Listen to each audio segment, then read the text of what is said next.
ಶ್ರೀಗುರುಭ್ಯೋ ನಮಃ ಶ್ರೀ ಪರಮಗುರುಭ್ಯೋ ನಮಃ ಶ್ರೀಮದಾನಂದತೀರ್ಥ ಭಗವತ್ಪಾದಾಚಾರ್ಯ ಗುರುಭ್ಯೋ ನಮಃ. ಹರಿ ಓಂ ಹರಿ ಓಂ ಹರಿ ಓಂ. ನಾರಾಯಣಾಯ ಪರಿಪೂರ್ಣಗುಣಾರ್ಣವಾಯ ವಿಶ್ವೋದಯಸ್ಥಿತಿಲಯೋ ನಿಯತಿಪ್ರದಾಯ ಜ್ಞಾನಪ್ರದಾಯ ವಿಬುಧಾಸುರಸೌಖ್ಯದುಃಖ ಸತ್ಕಾರಣಾಯ ವಿತತಾಯ ನಮೋ ನಮಸ್ತೆ. ಅಭ್ರಮಂ ಭಂಗರಹಿತಂ ಅಜಡಂ ವಿಮಲಂ ಸದಾ ಆನಂದತೀರ್ಥಮತುಲಂ ಭಜೆ ತಾಪತ್ರಯಾಪಹಂ. ಯಸ್ಯ ವಾಕ್ ಕಾಮಧೇನುರ್ನಃ ಕಾಮಿತಾರ್ಥಾನ್ ಪ್ರಯಚ್ಛತಿ ಸೇವೇತಂ ಜಯ ಯೋಗೀಂದ್ರಂ ಕಾಮವಾನಚ್ಛಿದಂ ಸದಾ. ಮಹಾಪ್ರವಾಹಿನಿ ಭೀಮಾ ಯಸ್ಯ ಮಾರ್ಗಮದಾನ್ಮುದಾ ರಘುವರ್ಯೋ ಮುದಂ ದದ್ಯಾತ್ ಕಾಮಿತಾರ್ಥಪ್ರದಾಯಕಃ. ಪ್ರಣಮತ್ಕಾಮಧೇನುಂ ಚ ಭಜತ್ಸುರತರೂಪಮಂ ಶ್ರೀಭಾವಬೋಧಕತ್ಪಾದಚಿಂತಾಮಣಿಮುಪಾಸ್ಮಹೇ. ಪೂಜ್ಯಾಯ ರಾಘವೇಂದ್ರಾಯ ಸತ್ಯಧರ್ಮರಥಾಯ ಚ ಭಜತಾಂ ಕಲ್ಪವೃಕ್ಷಾಯ ನಮತಾಂ ಕಾಮಧೇನವೇ. ಸತ್ಯಾವಿಘ್ನಕರಾಬ್ಜೋತ್ಥಾನ್ ಪಂಚಾಶತ್ವರ್ಷಪೂಜಕಾನ್ ಸತ್ಯಪ್ರಮೋದತೀರ್ಥಾರ್ಯಾನ್ ನೌಮಿನ್ಯಾಯ ಸುಧಾರತಾನ್. ಶಾಸ್ತ್ರೇಷು ಪಾರದರ್ಶ್ವಾಣಂ ಶಾಸ್ತ್ರಜ್ಞೇಷು ತವತ್ಸಲಂ ಧೀರಭಕ್ತೋದ್ಧಾರಕರಂ ಸತ್ಯಾತ್ಮಾನಂ ಗುರುಂ ಭಜೆ. ಆಪಾದಮೂಲಿಪರ್ಯಂತಂ ಗುरूणाम् ಆಕೃತಿಂ ಸ್ಮರೇತ್ ತೇನ ವಿಘ್ನಾಃ ಪ್ರಣಶ್ಯಂತಿ ಸಿದ್ಧ್ಯಂತಿ ಚ ಮನೋರಥಾಃ.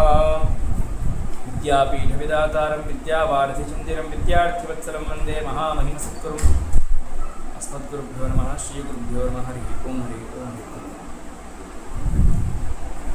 ಉತ್ತರಾದಿಮಠದ ಪರಂಪರೆಯಲ್ಲಿ ಎಷ್ಟೋ ಮಹಾನುಭಾವರು ಅವತಾರವನ್ನು ಮಾಡಿ ಈ ವೇದಾಂತ ಸಾಮ್ರಾಜ್ಯವನ್ನು ಪರಿಪಾಲನೆ ಮಾಡುತ್ತಾ ಭಗವಂತನಲ್ಲಿ ಅತ್ಯಂತ ಅಚಲವಾದ ಭಕ್ತಿಯನ್ನು ವಿಶ್ವಾಸವನ್ನು ಇಟ್ಟು ಆ ರಾಜ್ಯ ಪರಿಪಾಲನೆಯನ್ನು ಮಾಡುತ್ತಾ ಆ ಸಂಸ್ಥಾನವನ್ನು ಅಲಂಕರಿಸುತ್ತಾನೆ.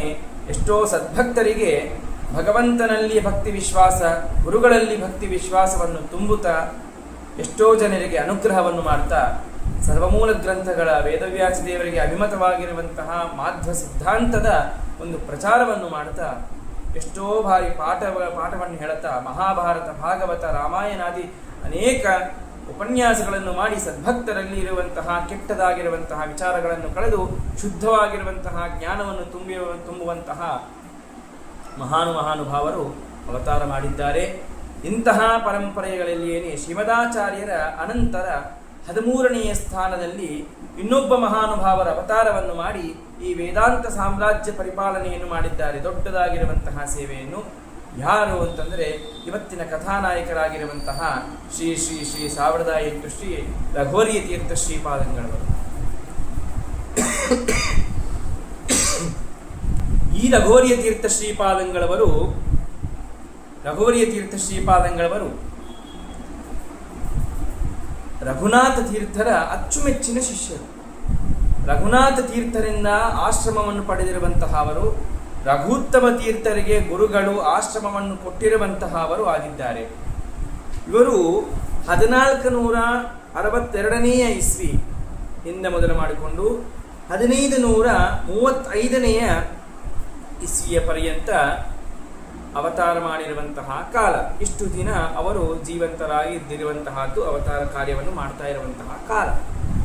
ಇದರಲ್ಲಿ 30 ವರ್ಷದ ಕಾಲ ಕೇವಲ ರಾಮದೇವರ ಸೇವೆಯನ್ನು ಮಾಡುವಂತಹ ದೊಡ್ಡದಾಗಿರುವಂತಹ ಸೌಭಾಗ್ಯವನ್ನು ಪಡೆದಿರುವಂತಹ ಅವರು 30 ವರ್ಷದ ಕಾಲ ಒಂದು ದಿನವೂ ಬಿಡದೆ ಆ ರಾಮದೇವರ ಚತುರ್ಮುಖ ಬ್ರಹ್ಮದೇವರು, ಚತುರ್ಯುಗ ಮೂರ್ತಿಯಾಗಿರುವಂತಹ ಚತುರ್ಮುಖ ಬ್ರಹ್ಮಕರಾರ್ಚಿತವಾಗಿರುವಂತಹ ಇಕ್ಷ್ವಾಕ್ವಾದಿ ಮಹಾರಾಜರೆಲ್ಲರೂ ಕೂಡ ಪೂಜೆಯನ್ನು ಮಾಡಿರುವಂತಹ ಸಾಕ್ಷಾತ್ ರಾಮದೇವರೇ ತಮಗೆ ತಾವು ಪೂಜೆ ಮಾಡಿಕೊಂಡಿರುವಂತಹ ಆ ಅಪೂರ್ವವಾಗಿರುವಂತಹ ಪ್ರತಿಮೆಗಳನ್ನು ಪೂಜೆ ಮುಟ್ಟಿ ಆ 30 ವರ್ಷದ ಕಾಲ ಒಂದೂ ದಿನ ಬಿಡದೇನೆ ಅವರು ಪೂಜೆಯನ್ನು ಮಾಡ್ತಾ ಇದ್ದರು ಅಂತಂದರೆ ಅವರ ಸೌಭಾಗ್ಯ ಎಂತಹದ್ದು ಅಂತ ಅನ್ನೋದು ನಾವು ತಿಳಿದುಕೊಳ್ಳಬೇಕು.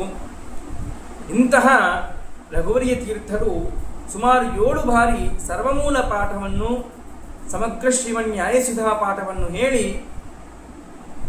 ಎಷ್ಟೋ ಜನರಿಗೆ ಉದ್ಧಾರವನ್ನು ಮಾಡಿರುವಂತಹವರಾಗಿದ್ದರು. ಇವರು ಹುಟ್ಟಿರುವಂತಹ ಪ್ರಾಂತ ಮನ್ನೂರು. ಭಗವಂತ ಇವರಿಗೆ ಜನ್ಮವನ್ನು ಕೊಟ್ಟಿದ್ದು ಸಾಧನೆಗಾಗಿ. ಆ ಸಾಧನೆಗಾಗಿ ಯಾವ ಪ್ರಾಂತದಲ್ಲಿ ಜನ್ಮವನ್ನು ಕೊಟ್ಟಿದ್ದರಲ್ಲ ಅದು ಮನ್ನೂರು ಕ್ಷೇತ್ರ.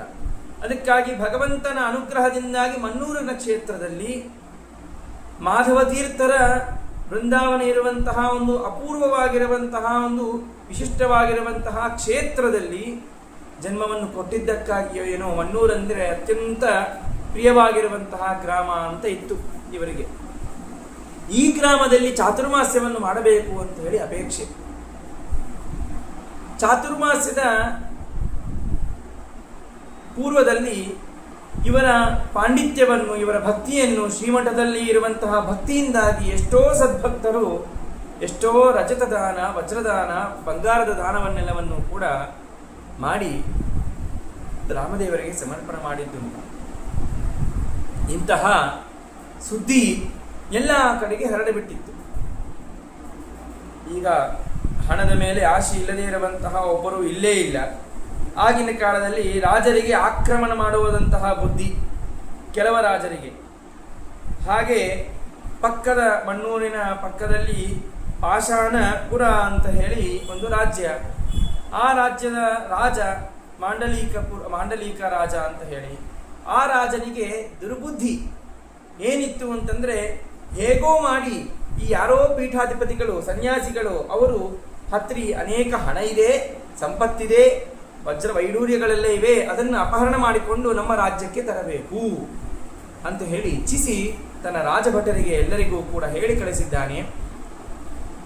ನೀವು ಏನು ಯುದ್ಧ ಆಡ್ತಿರೋ ಗೊತ್ತಿಲ್ಲ, ಆ ಸಂಪತ್ತು ನಮ್ಮ ಹತ್ರ ಬರಬೇಕು ಅಂತ ಹೇಳಿ.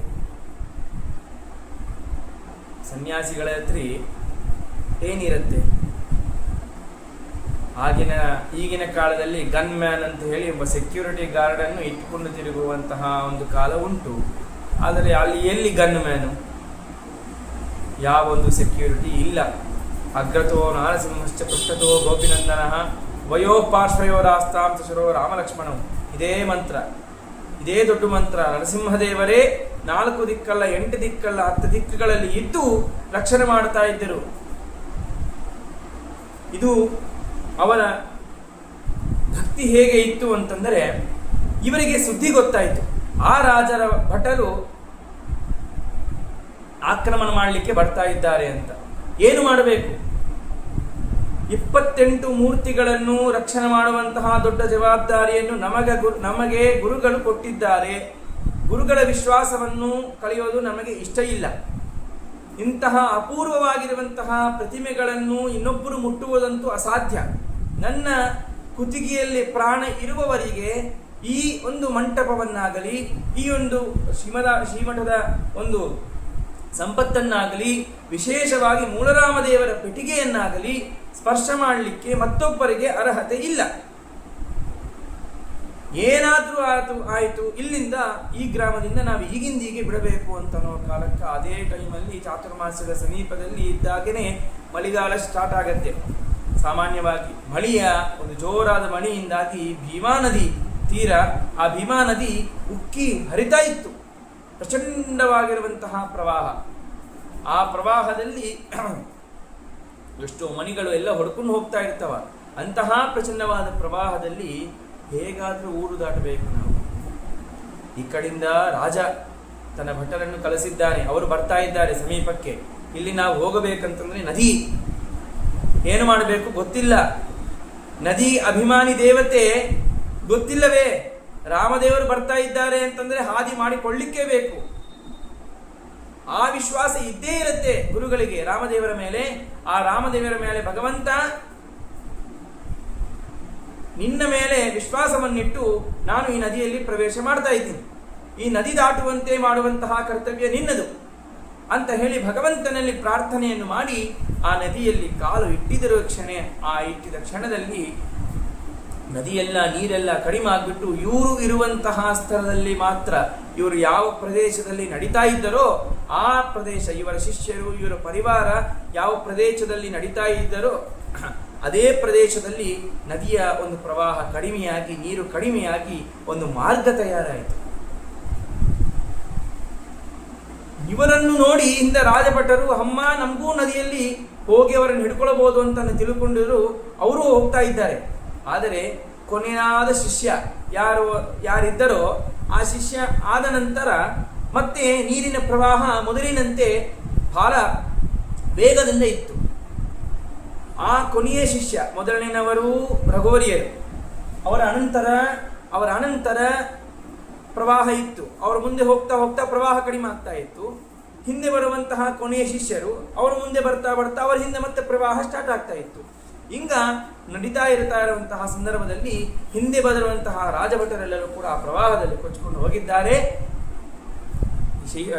ಭಗವಂತನ ಅನುಗ್ರಹದಿಂದ ಆ ಭೀಮಾ ನದಿಯ ಅಭಿಮಾನಿ ದೇವತೆಯಾಗಿರುವಂತಹ ನದ್ಯಾಭಿಮಾನಿ ದೇವತೆ ವರುಣದೇವರು, ಗಂಗಾ ನದಿ ಅಂತಹ ನದಿಯ ಅಭಿಮಾನಿ ದೇವತೆಯ ಅನುಗ್ರಹದಿಂದ ಆ ನದಿಯನ್ನು ಸುಲಭವಾಗಿ ಪಾರು ಮಾಡಿದ್ದಾರೆ. ಇಂತಹ ಪ್ರಚಂಡವಾಗಿರುವಂತಹ ಆ ಪ್ರವಾಹವನ್ನೇ ದಾಟಿದ್ದಾರೆ ಅಂತ ತಕ್ಷಣ ನಮಗೆ ಯಮುನಾ ನದಿ ನೆನಪಾಗುತ್ತೆ.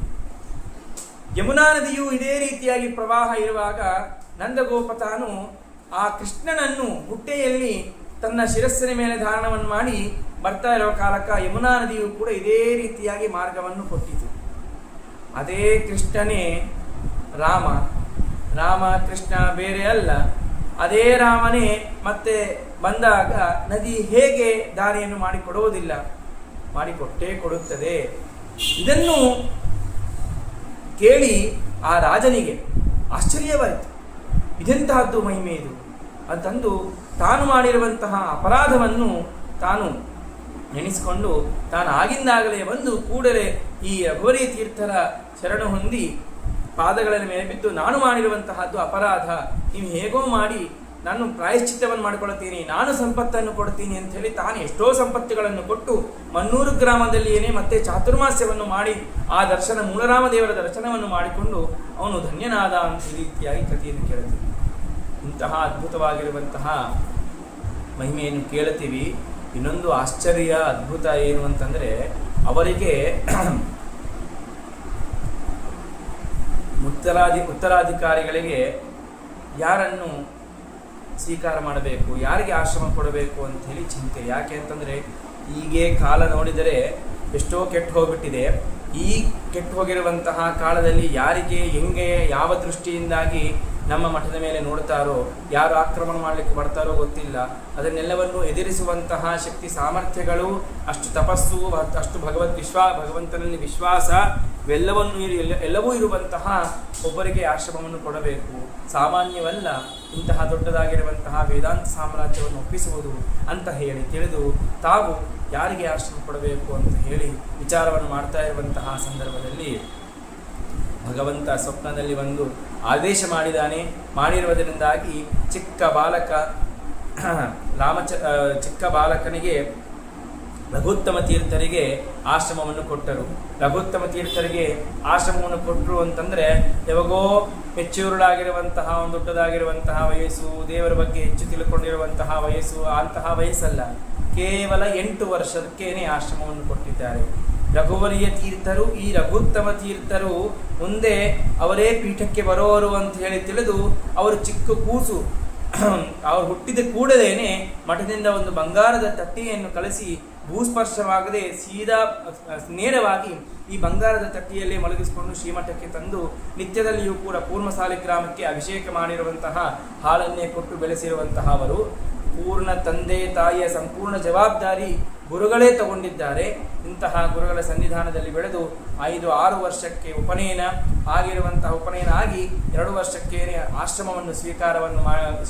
ಆಶ್ರಮವನ್ನು ಕೊಟ್ಟು 8 ವರ್ಷ ಬಾಲಕನಿಗೆ ಆಶ್ರಮವನ್ನು ಕೊಟ್ಟು ಇಷ್ಟು ದೊಡ್ಡದಾಗಿರುವಂತಹ ಸಾಮ್ರಾಜ್ಯವನ್ನು ಒಪ್ಪಿಸಿದ್ದಾರೆ. ಎಷ್ಟು ವಿಶ್ವಾಸ ಇರಬೇಕು ಹೇಳಿ, ಅಷ್ಟು ಸಾಮಾನ್ಯವ. ಅವರ ಗುರುಗಳು ಎಲ್ಲರೂ ರಕ್ಷಣೆ ಮಾಡ್ತಾ ಇರುವಂತಹದ್ದು ದೊಡ್ಡದಾಗಿರುವಂತಹ ಸಂಸ್ಥಾನ, ಅಂತಹ ಸಂಪತ್ತು ಅವೆಲ್ಲವನ್ನು ಕೂಡ ಒಂದು ಚಿಕ್ಕ ಮಗುವಿನ ಕೈಯಲ್ಲಿ ಕೊಟ್ಟು ಹೋಗಿದ್ದಾರೆ ಅಂತಂದರೆ ರಾಮದೇವರ ಆದೇಶದ ಮೇಲೆ ಎಷ್ಟು ಗೌರವ ಇರಬೇಕು, ಉತ್ತರಾಧಿಕಾರಿ ರಘುತ್ತಮ ತೀರ್ಥರ ಮೇಲೆ, ಅವರ ಶಿಷ್ಯರ ಮೇಲೆ ಎಷ್ಟು ವಿಶ್ವಾಸ ಇರಬೇಕು. ಅಂತಹ ರಘುತ್ತಮ ತೀರ್ಥರು ಇವತ್ತಿನ ದಿವಸ ಎಷ್ಟೋ ಮಠಕ್ಕೆ ಇನ್ನೂ ಸಂಪತ್ತನ್ನು ಹೆಚ್ಚಾಗಿ ಆಣಿಗಳನ್ನು, ಸಂಪತ್ತನ್ನು, ಮಂಟಪವನ್ನು, ಬಂಗಾರದ ಮಂಟಪವನ್ನು ಎಲ್ಲವನ್ನೂ ಕೂಡ ತಂದುಕೊಟ್ಟಿರುವಂತಹ ಅವರು ರಘುತ್ತಮ ತೀರ್ಥರೇ. ಅಂತಹ ಇನ್ನೂ ಹೆಚ್ಚಿನ ಸಂಪತ್ತನ್ನೇ ಮಾಡಿದರು ಮತ್ತು ಹೆಚ್ಚಿನ ಭಕ್ತರನ್ನು ಸಂಪಾದನೆ ಮಾಡಿದರು. ಇಂತಹ ವಿಶ್ವಾಸ ಗುರುಗಳು ಇಟ್ಟಿದ್ದನ್ನು ಅವರು ಉಳಿಸಿಕೊಂಡರು ರಘುತ್ತಮ ತೀರ್ಥರು. ಅದಕ್ಕಾಗಿಯೇ ಅವರಿಗೆ ಭಗವಂತನ ಮೇಲೆ ವಿಶ್ವಾಸ ಹೆಚ್ಚು, ಶಿಷ್ಯರ ಮೇಲೆ ಭಕ್ತಿ ನಂಬಿಕೆ ಹೆಚ್ಚು ಮತ್ತು ಶ್ರೀಮದಾಚಾರ್ಯರ ಶಾಸ್ತ್ರದ ಮೇಲೆ ವಿಶ್ವಾಸವೂ ಹೆಚ್ಚು. ಇಂತಹ ತಿಥಿಗಳು ಮಹಾನುಭಾವರು ರಘುವರ್ಯ ತೀರ್ಥ ಶ್ರೀಪಾದಂಗಳವರು ಆನೆಗೊಂದೆ ಗ್ರಾಮದಲ್ಲಿ ಅವರು ಈಗ ನವವೃಂದಾವನ ಅಂತ ಹೇಳಿ ಆ ಗಡ್ಡೆಯ ಮೇಲೆ ವೃಂದಾವನಸ್ಥರಾಗಿದ್ದಾರೆ. ಅಂತಹ ಉತ್ತಮವಾಗಿರುವಂತಹ ಈ ಗುರುಗಳ ಚರಿತ್ರೆಯನ್ನು ಕೇಳಿರುವಂತಹದ್ದಕ್ಕೆ ನಮ್ಮ ಜನ್ಮವೂ ಕೂಡ ಧನ್ಯವಾಗುತ್ತೆ. ನಮಗೂ ಕೂಡ ಗುರುಗಳು ಅನುಗ್ರಹ ಮಾಡೇ ಮಾಡುತ್ತಾರೆ. ಅವರ ಸ್ಮರಣೆಯನ್ನು ಮಾಡ್ತಾ ನಾವು ಕಾಲವನ್ನು ಕಳೆಯಬೇಕು.